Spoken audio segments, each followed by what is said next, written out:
personne et quand on a une communauté, on est tous différents. Et on doit se rappeler de ça en tant qu'AP, surtout en tant qu'exécutif, parce qu'on doit toujours penser que le petit groupe de personnes au sein de l'exécutif de l'AP, c'est un petit groupe qui ne représente pas nécessairement tous les parents.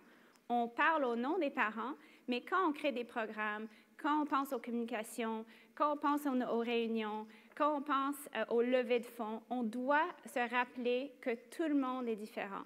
Et aussi que quand on crée un groupe, une communauté, que chaque personne a des forces. Chaque personne a quelque chose à ajouter à l'équipe et c'est notre rôle d'aller trouver ça puis d'aller le faire sortir de ce groupe de personnes.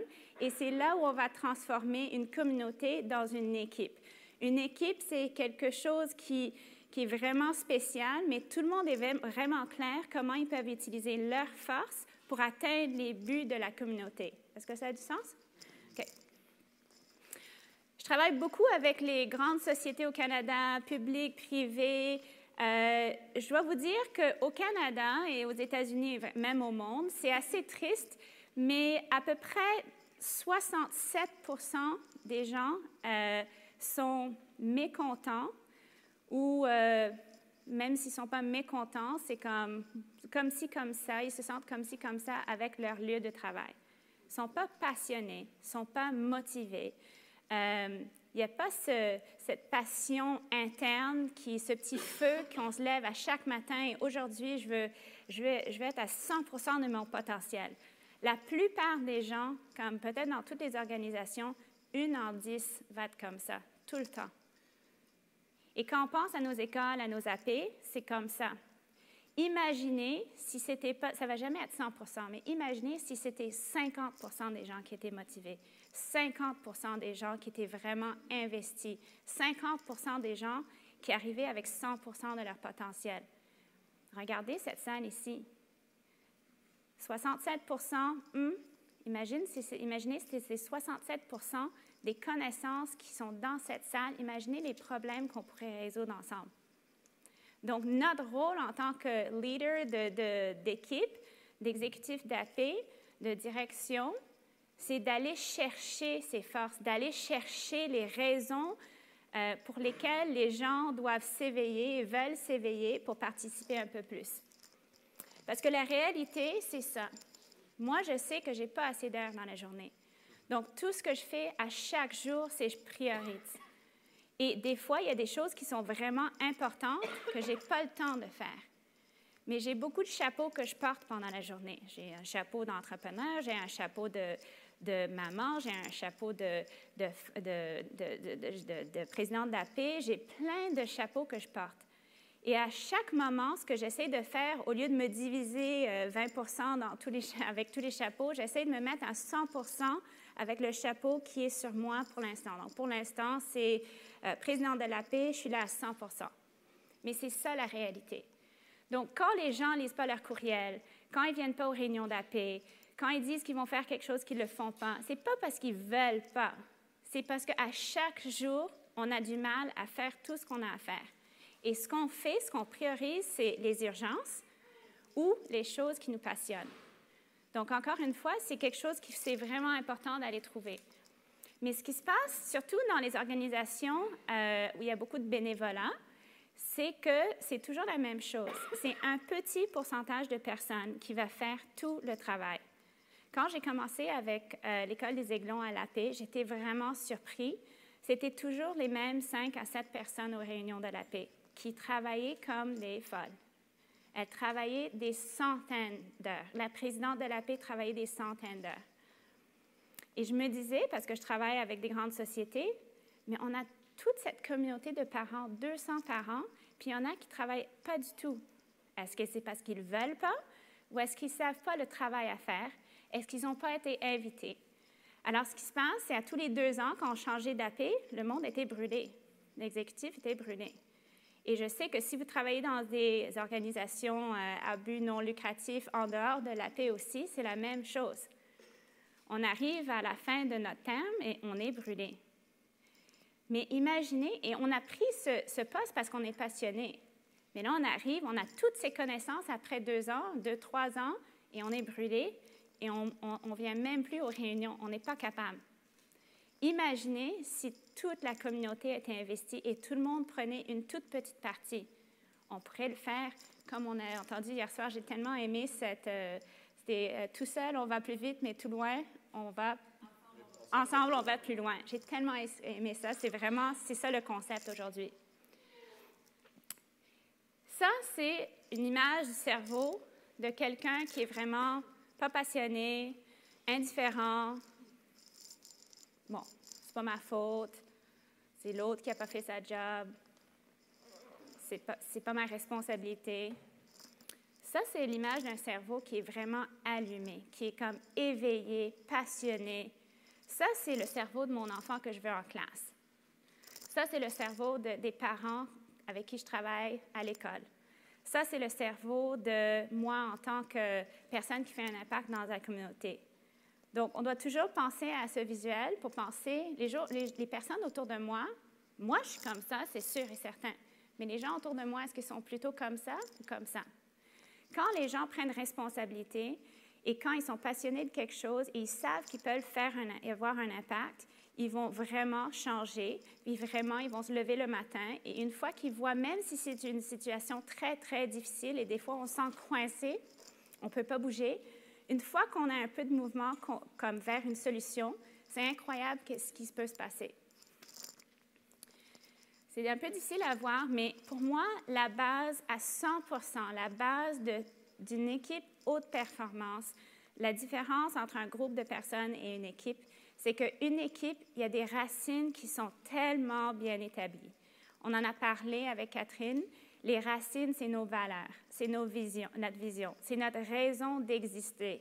C'est les choses qui nous définissent, c'est les choses, nous sommes tellement clairs que les choses que nous ne sommes pas, les choses que nous sommes, qu'on peut tous répéter. Si je vous demandais de répéter la mission de votre école, est-ce que vous seriez capable? Est-ce que vous seriez capable de l'expliquer à quelqu'un d'autre? Est-ce que si je prenais un de vos parents après l'école, est-ce qu'il ou elle aurait la capacité de réciter la mission? Est-ce que vous connaissez vos valeurs de l'école? Est-ce que c'est des valeurs qui sont des mots sur un mur ou est-ce que c'est des valeurs que vous vivez à chaque jour dans la classe, dans la cour de récréation, pendant les réunions d'AP, avec les rencontres avec la direction, un à un avec les parents? Est-ce que vous vivez vos valeurs? Parce que si vous ne vivez pas vos valeurs, si vous n'êtes pas clair même si vous avez des valeurs, si vous connaissez pas, si vous n'avez pas une mission qui vous passionne, on ne peut pas aller plus loin. Parce que chaque fois qu'on a un conflit, chaque fois qu'on a une situation vraiment difficile à vivre, c'est ces racines qu'on a besoin.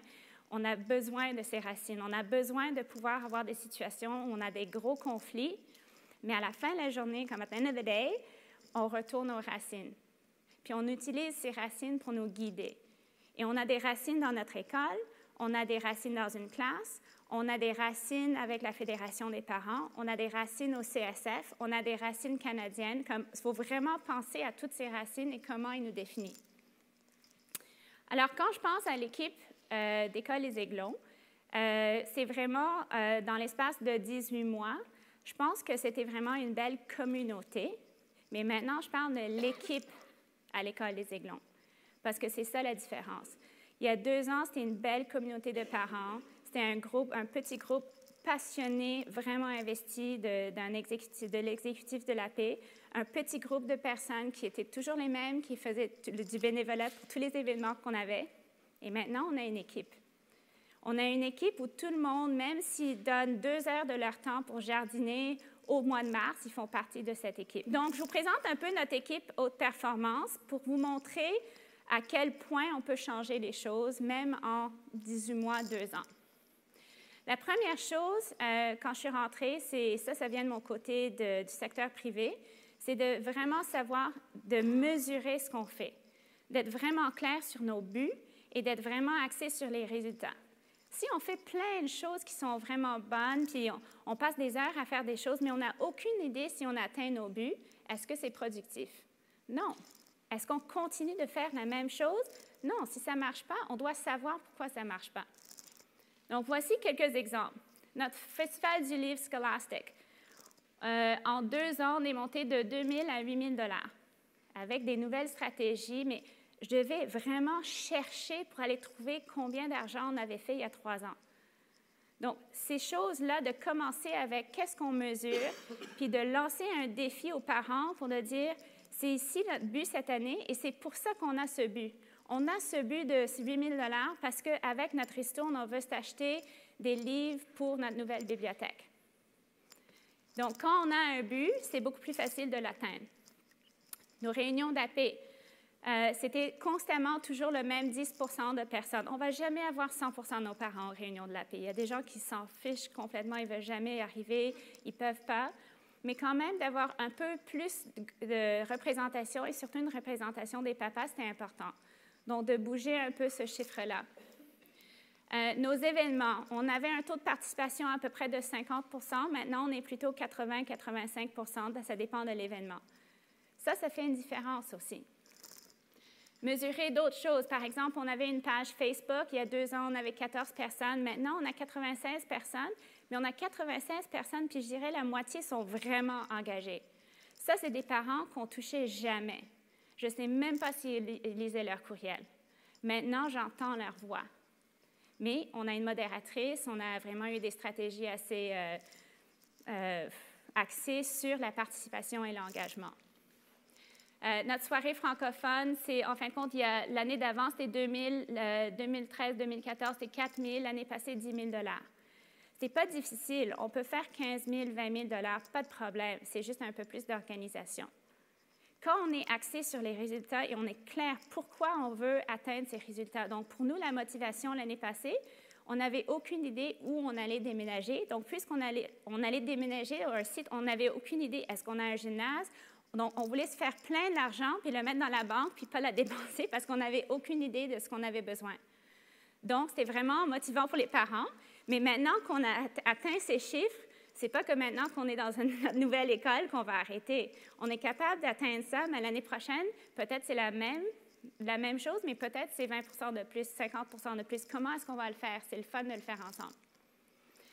Les cartes d'épicerie Nesters, c'était un programme. Moi, ça faisait 3 ans que j'étais à l'école. Je n'ai jamais acheté une carte Nesters. Je n'avais aucune idée qu'on avait ce programme. Tout à coup, je rentre à l'exécutif. Je demande, mais comment ça se fait qu'on est seulement à 4 000 $? Mais le processus pour acheter les cartes, c'était difficile pour les parents. Les parents qui travaillent pendant la journée, ils ne peuvent pas aller voir Marie pour acheter des cartes avec du comptant, écrire un chèque. On a complètement réinventé le processus. On l'a mis en ligne. On peut acheter les cartes maintenant à un magasin qui est un magasin d'un de nos parents juste à côté de l'épicerie. Il y a plein, on a utilisé Square, un petit Square Reader sur le téléphone. Et on a misé un but de 40 000 au début de l'année. On a lancé un chiffre, on l'a atteint. J'ai juste pris un chiffre comme ça, puis j'ai fait comme si 10 % de nos parents achetaient pour 200 $ chaque semaine pour 10 mois, ça nous donnerait 40 000 $. Je n'ai pas dit si 100 % de nos parents achetaient des cartes. C'est 10 % de nos parents achetaient des cartes. Alors maintenant, je dis, imagine si 13 % de nos parents achetaient des cartes à 200 $ par semaine pour 10 mois. Facile, ça devrait être facile d'arriver à 75 000 $, puis on a une ristourne avec les frais de Square de 9 %. D'une ristourne c'est 10 % mais on enlève les frais de Square, donc c'est à peu près 8 % et demi. Tout à coup, ça devient notre deuxième plus grande levée de fonds. Alors, avec la soirée francophone et avec les cartes Nesters, on enlève toutes les autres petites levées de fonds, les mamans qui écrivent des chèques pour 2,25 $, 1,50 $, toutes ces petites choses qui sont vraiment importantes, mais ça crée une autre chose à organiser, une autre chose à faire. On a réduit le nombre de choses qu'on faisait, puis maintenant on fait ces 2 grandes choses et on a 10 fois plus d'argent. Donc, vous comprenez comment, une fois qu'on commence à miser les résultats et mesurer ce qu'on fait, on peut faire des décisions. Qu'est-ce qui nous amène de l'argent? Pourquoi est-ce qu'on fait les petites canettes de sirop d'érable? On les achète à 9 $, on les vend à 12 $. Ça prend combien de canettes de vente avec 3 $ de profit comparé à 200 $ de Cap Nesters. Mais c'est possible qu'on les garde, les canettes de sirop d'érable, parce que peut-être il y a une autre raison. Peut-être ça donne un lien au Québec. Peut-être c'est vraiment du bon sirop d'érable. Donc, ce n'est pas juste l'argent, mais on doit vraiment pouvoir penser à ces raisons. Donc, ce que j'aimerais partager un peu avec vous, c'est un modèle que j'ai créé il y a quelques ans avec une collègue à Toronto. On a créé ce modèle d'engagement, c'est pour les entreprises privées, publiques, etc., mais ça, je pense que c'est les mêmes concepts dans un AP. Et on l'a créé parce qu'on ne voyait rien comme ça dans les recherches qu'on faisait. On voyait des recherches sur l'engagement qui parlaient d'un aspect, d'un autre, mais il n'y avait rien de pour nous qui était vraiment, qui marchait dans le cours des opérations de jour à jour. Donc, je partage le modèle. Aujourd'hui, je vais juste parler des principes ici, juste à cause, on n'a pas vraiment le temps de parler de tout. Mais ça, c'est vraiment la chose la plus importante. Quand on parle d'une organisation haute performance, on parle vraiment d'une organisation capable de deux choses. Il y a un climat de confiance. La confiance, c'est la base. Si on n'a pas une équipe où on a confiance dans nos collègues, on a confiance dans la direction, on a confiance que les buts sont des bons buts, on a confiance que les gens vont faire ce qu'ils ont dit qu'ils vont faire. Si on manque de confiance, la peur arrive, l'agression arrive, l'attitude de « moi je gagne, toi tu perds », ce n'est pas une équipe. Si tu n'as pas la confiance de ton équipe, de ta communauté, tu n'as rien.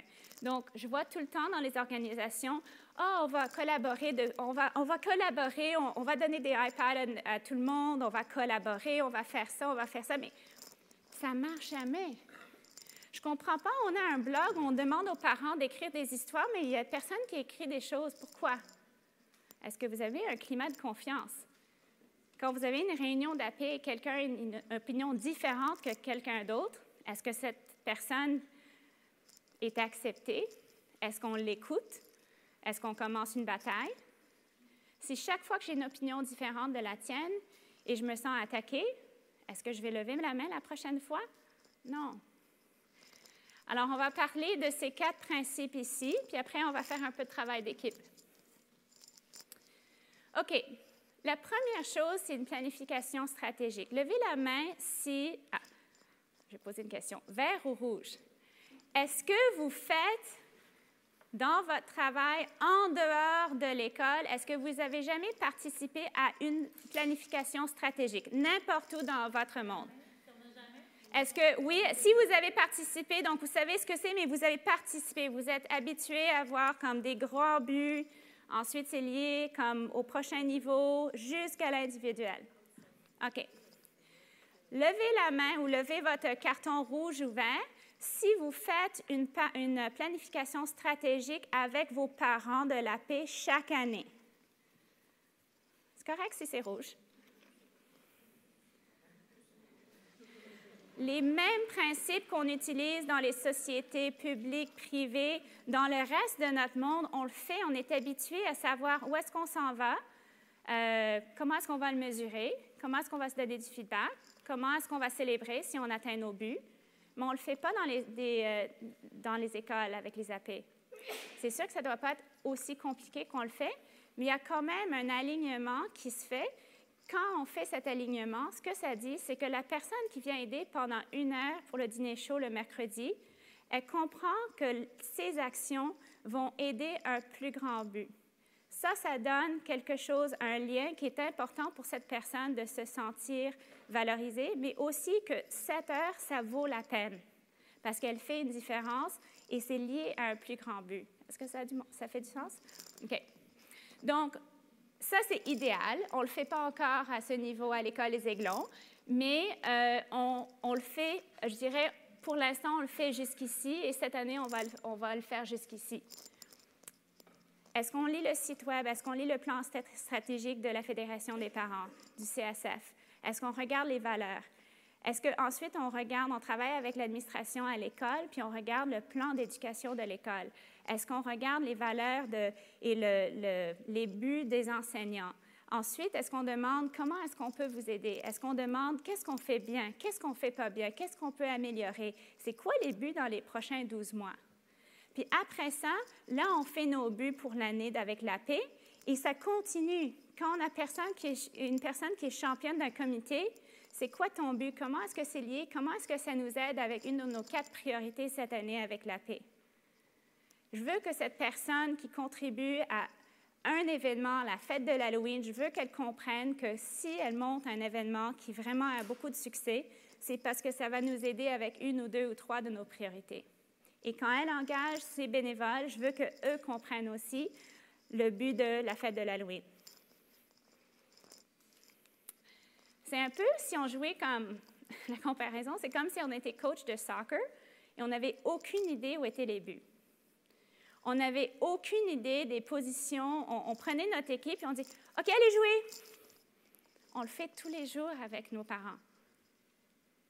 On joue, on peut s'amuser, on va peut-être lancer la balle en l'air, on va lancer à gauche, à droite, mais vraiment une équipe haute performance de sport, chaque personne sur le terrain de soccer sait exactement son travail à faire et comment il va contribuer au succès de l'équipe. Donc, je vous demanderai de demander à vos parents, est-ce qu'ils se sentent confortables de savoir comment ils contribuent à l'école? Et je vous promets que si vous pouvez passer même cette année à créer ce lien et ce sens d'appartenance aux petites actions, comment elles sont liées aux grandes actions, ça va faire une grande différence pour vous. Donc, ce n'est pas nécessairement juste assez pour avoir les buts et les priorités, les stratégies, il faut la communiquer. Donc, nous, on a fait ça, c'est vraiment facile, mais on a fait comme un petit bulletin qu'on partage 2 fois par an. Et on s'est donné un petit bulletin, on a atteint les attentes, on a surpassé les attentes, presque atteint les attentes. Mais c'était visuellement une façon de montrer aux parents, are we on track, are we not? Deuxième chose, la sincérité. Je pense qu'on est tous des personnes sincères, mais des fois, quand on se trouve dans un rôle de leadership, c'est comme si on porte un masque. On a peur des fois d'être vraiment authentique. On a peur de partager nos vulnérabilités. On a peur d'avouer qu'on a fait des fautes. On a peur de ne pas avoir la solution. Quand on est dans une position de leadership, on doit pouvoir être vulnérable. Quand on est vulnérable, quand on est plutôt nous-mêmes, les gens sont vraiment attirés à notre style de leadership. Madame Drapeau, je sais que vous pouvez le voir déjà, c'est une des personnes les plus authentiques que je connais. Et c'est pour ça que, dans une période très difficile, les gens ont suivi Madame Drapeau parce que son style de communication, son style de leadership est ouvert, transparent, authentique. On sent vraiment un sens de chaleur et de confiance.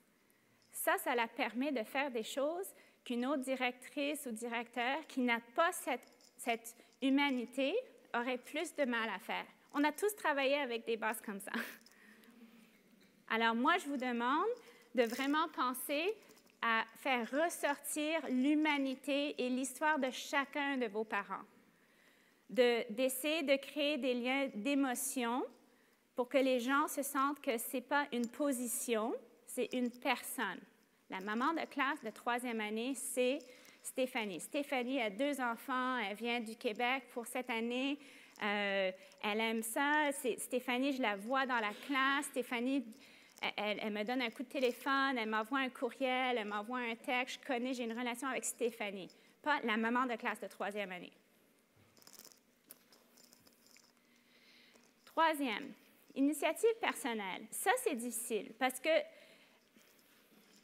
en général, on est très content de laisser les autres faire du travail.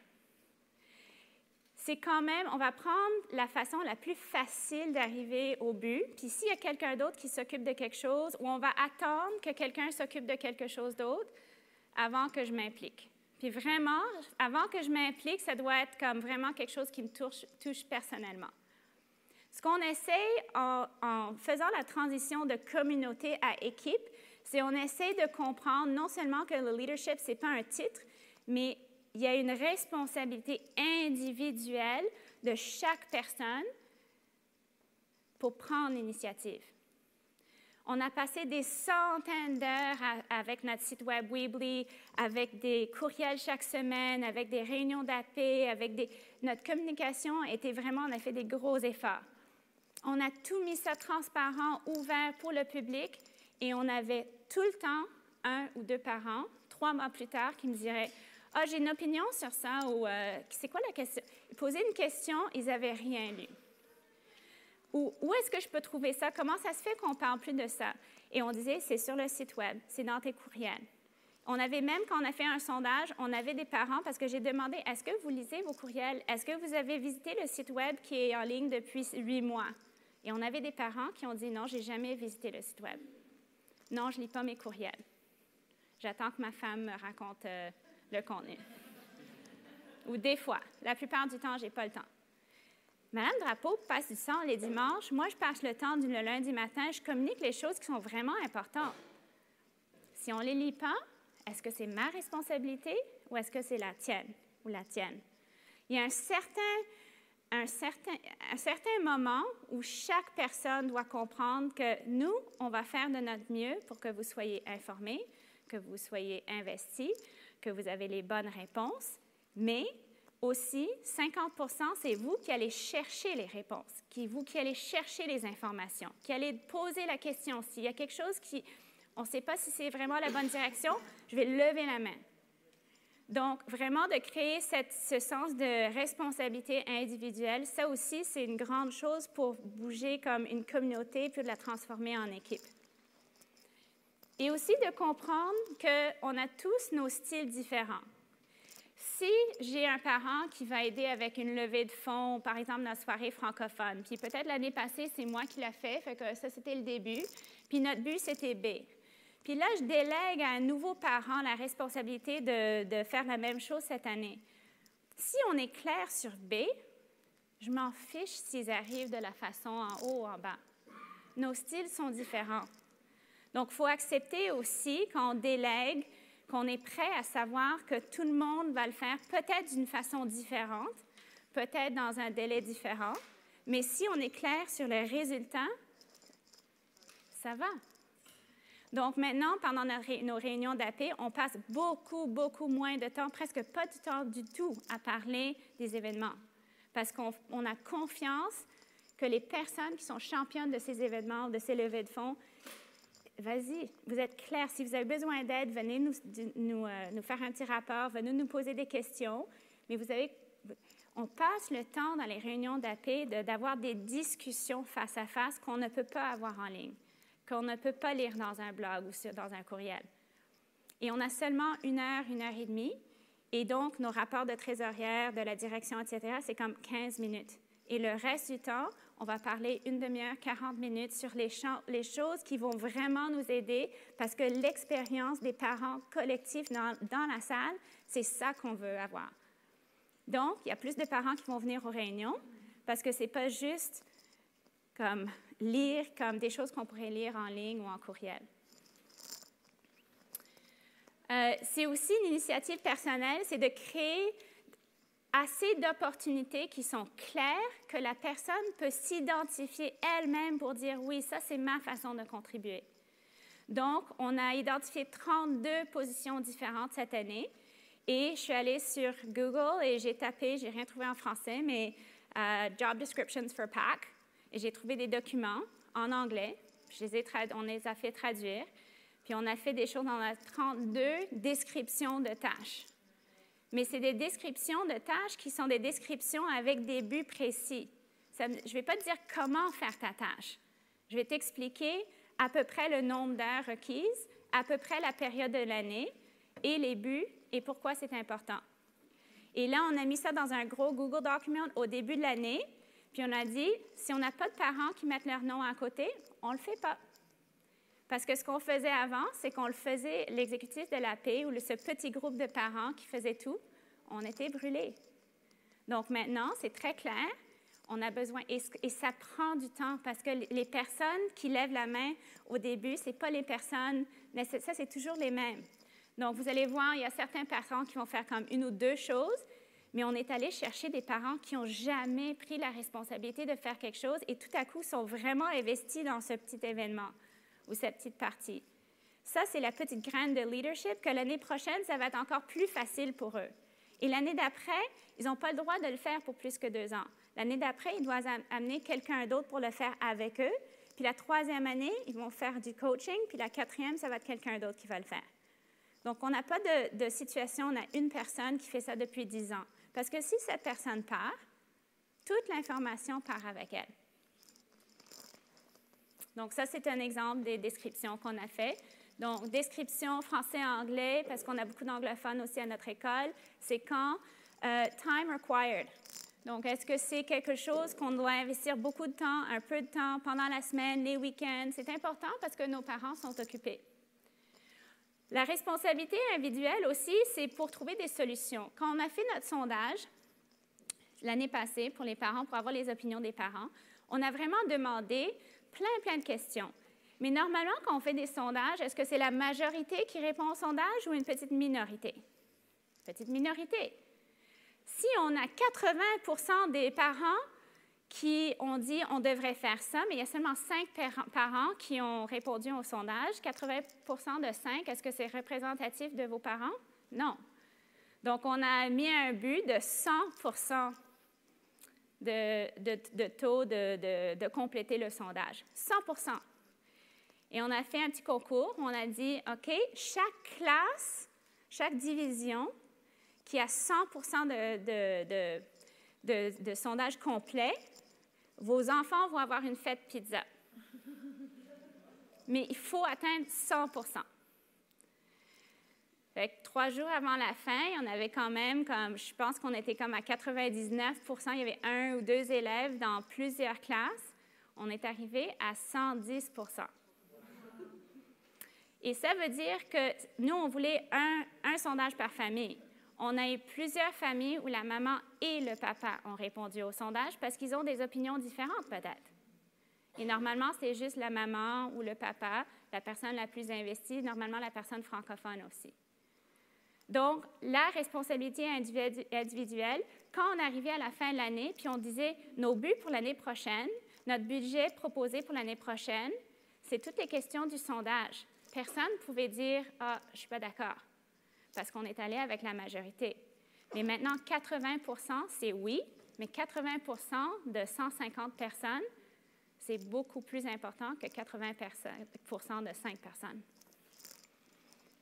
La transparence des opérations. Je sais que si vous travaillez dans des compagnies privées ou publiques, le plus que c'est 2015. C'est public, pas privé. Et je sais que des fois, il y a des cas légaux, il y a des choses qu'on ne peut pas partager. Des fois, on travaille pour une compagnie publique. Mais ce qu'on fait à l'AP, it's not rocket science. Pourquoi est-ce que les parents ne peuvent pas voir le budget? Pourquoi est-ce que les parents ne peuvent pas voir comme la transparence de jour à jour qui se passe avec l'administration de l'AP, avec les comités? Donc, c'est quelque chose vraiment un peu important.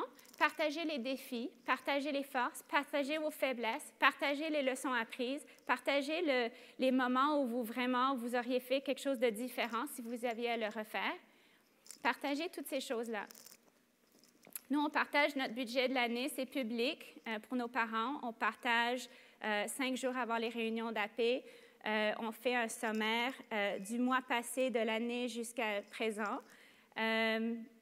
On ne passe pas beaucoup de temps pendant les rencontres à passer par ces informations, mais c'est toujours là. Ce n'est pas tout le monde qui va les regarder, mais il y a un petit pourcentage de parents qui vont les regarder, qui vont aller chercher ces informations parce que ça les intéresse. Parce que moi, ça ne m'intéresserait pas nécessairement autant qu'un autre, mais c'est là pour le parent pour lequel ça l'intéresse. Donc ça, c'est un peu les graines que j'aimerais planter. De penser vraiment à ces 4 compétences pour créer une atmosphère de confiance. Parce que créer cette atmosphère de confiance, c'est vraiment le premier pas pour cette transformation de communauté à équipe haute performance. Une fois qu'on a vraiment, maintenant, on a un climat de confiance à l'École des Échelons. Maintenant, on peut parler des idées innovatrices. Maintenant, on peut parler de la technologie. Maintenant, on peut parler de la collaboration et plein d'autres choses différentes. Je sais qu'on peut passer par des gros défis parce que nos expériences sont assez positives. On a plus d'expériences positives du côté confiance que moins. C'est sûr qu'on a eu des moments depuis 2 ans où on n'avait vraiment pas ce taux de confiance élevé. Il y avait des moments où il y avait des grandes émotions, il y avait de la peur, il y avait de l'agression, il y avait vraiment des moments qui étaient vraiment désagréables. Mais on est tellement axé sur nos valeurs, et spécialement maintenant, que je suis confiante que maintenant, on fait la transition cette année. L'année passée, je pense qu'on était une communauté. Maintenant, je vois vraiment la transition à une équipe haute performance. Et ça, c'est excitant parce que c'est beaucoup plus excitant de gérer une équipe haute performance que de gérer un groupe de personnes. Il y a tellement d'expériences dans cette salle ici qu'une chose, c'est qui m'a posé la question à la pause? Il y a quelqu'un qui m'a posé une question. Quand vous avez passé par les défis de l'année passée, est-ce que vous êtes allé chercher des informations de la Fédération des parents? Est-ce que vous êtes allé chercher des ressources? Et j'étais vraiment honnête. Avant l'année passée, je n'avais aucune idée de ce que c'était la Fédération des parents. Et je vous avoue ça, c'est peut-être pas la chose à avouer, mais j'étais présidente de l'AP, je savais que c'était je savais un peu ce que c'était comme conceptuel. Je sais qu'on écrivait un petit chèque à chaque année, mais j'avais aucune expérience. Je n'étais pas éveillée au potentiel incroyable. Et j'étais pas éveillée au potentiel de téléphoner les autres présidents de l'AP, des écoles qui ont passé par les mêmes défis que nous, parce que je pense que nos défis ne sont pas uniques. Je n'avais pas les connaissances, Donc, pour moi, on a une opportunité vraiment avec cette fédération des parents, mais c'est la même chose que le modèle que j'ai montré. Maintenant, je vois que la Fédération des parents, il y a des tonnes de ressources, il y a des tonnes de choses qu'on peut accéder. Il y a des programmes, il y a des personnes clés, il y a plein de choses. Mais moi, je dois maintenant prendre la responsabilité personnelle d'aller chercher ce que je veux chercher.